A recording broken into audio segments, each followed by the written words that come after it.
friends, to Max Q Barbecue Fire Management Series. Today's video is going to be on low and slow brisket on a very cold day. Today the ambient temperature is about 35 to 40 degrees. It's the coldest cook we've done this year. So we've got the fire started in our chimney, getting our charcoal lit up. And today it should be interesting as we have a lot of wind. Look at those vanes back there, weather vanes blowing fast. So we know the wind's blowing pretty strong and it's cold. So we'll see how managing this fire works out. Oh Lordy, look at it gusting. See you in a few. 12 p.m. folks, it's time to get this fire started. Our chimney is lit. Our charcoal is ready to dump. So let's dump this and get some splits on this fire.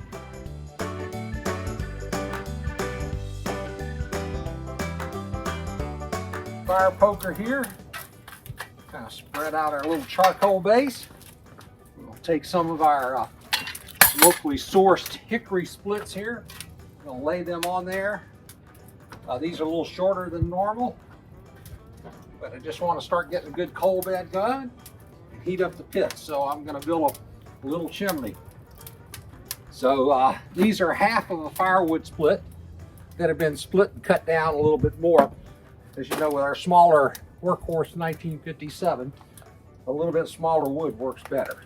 I'm going to open up our damper all the way, close down our lid, and let's start letting this pit warm up. Get this stack opened up.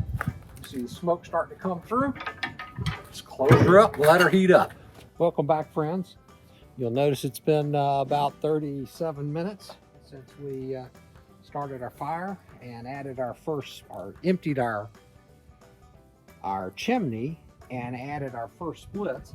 So now we're adding our second round of splits. I just dropped this one on here parallel, and I'm going to find a good thick split to go parallel to it here in my bucket. And so we're going to slide that over and put that over here on this side. And I'm going to go ahead and put one across here, make a little chimney here. And that'll be our fire. Our pit temperature was around 300 degrees. So we're going to close that up, and it's time to go ahead and put our brisket on the fire. Welcome back, friends. Our pit is up to 250 degrees, 261 at the grate level, 268. As well on some of the other Thermomox probes. We're going to grab our brisket and throw it on the pit. Pop this puppy open. See, it's nice and clean there. We have our regular probe set up. We've got two probes that will be monitoring the temperature of the meat today, and our probe for our grate temperature over here on the left-hand corner right by the smoke collector. So let's grab this brisket. We're going to put the brisket, look at that pretty piece of meat. We're going to put our brisket fat cap up and point towards the fire. Lay that right in there. Got a little too close to the smoke. We're going to put one of our probes right here in the point, and our second probe here in the flat. We can monitor our cook temperature, and we'll let this thing go for a couple of 3 hours and let it start taking on some of that smoke, and that'll be getting our cook started today. Start time is 12:45, so it's likely to be a late evening before we get this brisket off of the fire. Welcome back, friends. It is now 1:15, so it's been about 30 minutes since we last fed the fire. Our temperatures are running just a little bit low, so cold weather's definitely giving us some fits there. So we're going to stoke up this fire a little bit. The other thing is my hickory splits are just a little bit shorter than what I'm used to using. Gonna see what kind of large split I can get here, and they're not quite putting off as much heat, so we're going to have to increase the amount of wood just a wee bit so we can get a good airflow, good heat going. I'll take some of these smaller ones and drop in there on the top. Alrighty, see they light up pretty quick. I got those splits up there on the top of the pit there so it'll warm up. But it's a cold day, and we're doing a brisket. 1 hour into our cook, and our brisket temperature is coming up almost to body temperature. Our pit's running at a nice 285 degrees. And folks, it's 42 degrees outside. This is the coldest temperature I've cooked on this pit so far. So we'll see how it's doing. Looks so far so good. Welcome back, friends. Our temperature here is dropped down to about 205 at the grate level. So it's time to feed our fire a little bit. So we're gonna slip on our glove here so we can open things up and take a look inside, see how our fire is doing. I've got you on my gimbal, and you can see, yeah, the wood is calmed down quite a bit, so we need to get it going again. So let's see if I can get this get a tripod set, hopefully get you a good angle. Let's go ahead and break these coals down. Bring this over to the middle. And we're going to put some a little bit bigger splits in here this time. This is some of our Oklahoma Joe splits. They're a little bit larger. And then we're going to take some of our locally sourced that I split in half. Put that here on top. A little bit of a chimney. Notice our wood is nice and dry, so it starts up really quickly. Well, looks like the smoke is not allowing you to see it too well. Let's see here. My camera work's not too good here. What is it on? Oh, zoom. There we go. Well, sorry about that. Okay, folks, it's now about 2 o'clock in the afternoon, and just stuck 2 of the Oklahoma Joe splits and 2 of the locally sourced splits on there. And I'm going to go ahead and get this door closed, and so that I can get these vents closed so I don't get too high of a temperature spike. So cruising along. Welcome back, friends. It's about 3 o'clock. Well, it's about 5 minutes to 3. Temperature's still holding around 260, 280, somewhere in that range. But I know it's been about 45 minutes or 50 minutes since we fed the fire.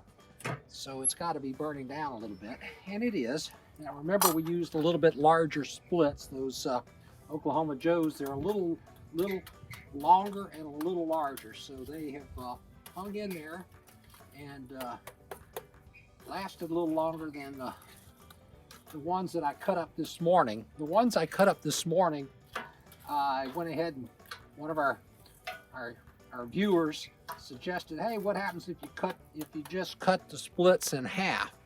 Well, I cut the splits in half, and they're just a little bit short, and that cuts down on the burn time. So just for comparison's sake, this is an Oklahoma Joe split, and this is a half of a normal split. And you can see it's about 4 inches difference.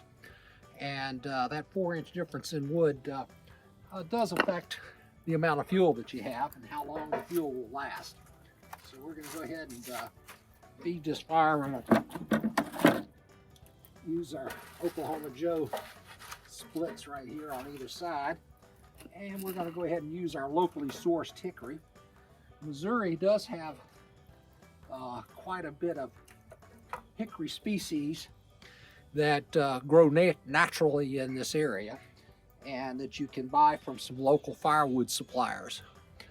It's a little cheaper than buying firewood at the barbecue store, where it's going to be a little more expensive, but you're not going to have quite the same uniformity or customized sizes that really fit this pit. So I did take some of the locally sourced, and I started cutting it.